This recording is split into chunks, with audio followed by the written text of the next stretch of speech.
Yo, shout out ko sa mama. I love you ma.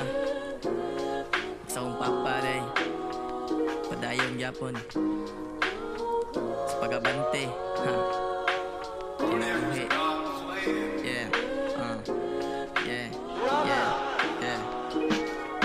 Dalagot og kasakit diligid na to na malikayan na pay lihok sa uban sa bakat masubraan liba na atubang ako na lang ipasag daan kay ilang garap kilamang sa kalagot ay palabot kay dihagi ka ma bitik sa imong kaisog daog-daogon man kaas panahon di man idaghan pa kaayo ka ug bulingon murag pangandoy nimo na imong gidahom maulihoki na diha ay pada sa mga tao ug unsa ilang gama lang mga nandawgon kanilang banga pero ay pahalata di man iwalay kasugod na kamao ug usaran ni sa akong pahibalo para sa kamo makabalo ug usaran ni sa akong pahibalo para sa ikaw makabalo wala ayon man kakaron di man inapayo na para mo bangon ay gata imong kusog ayo plastika ang panahon para adlaw nimo karon kay malipayon hindi kasi Kuya Kim nakabalo sa pagdagan sa tong panahon ay gata o kauwan no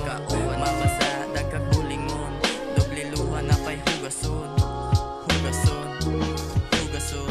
ang kasakit ayaw intang panumbalinga kay walay tao nag-iibog hinawala ng mublima aning kalibutan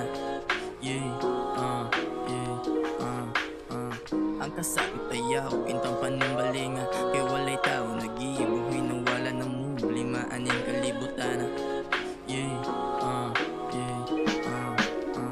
Ukba ang mata ayaw ianad si papukaw unsaon pagmata sa kama tuuran ug imong kaugalingon gaagad pa na ay mubugaw maong hunahuna imong kaugalingon ay sigunahuna sa uban pagkaton sa pagdili di kay magpalabi kas kaabutan diha kanila mabidik og ila kang abusaran abusanan makauyon sa ilang paglantong magpagbiling lang bisag gamay bahala nagtunga para sa dughan ng dugay ng naguba para sa dughan ng dugay ng naguba kabalo ko na apa kay plano para sa imong kaugalingon hinaot na ang imo ng tumanon maong lihok na diha ayaw paabot togon pa ka para mukaon diha naguro ka mo lihok ug wala na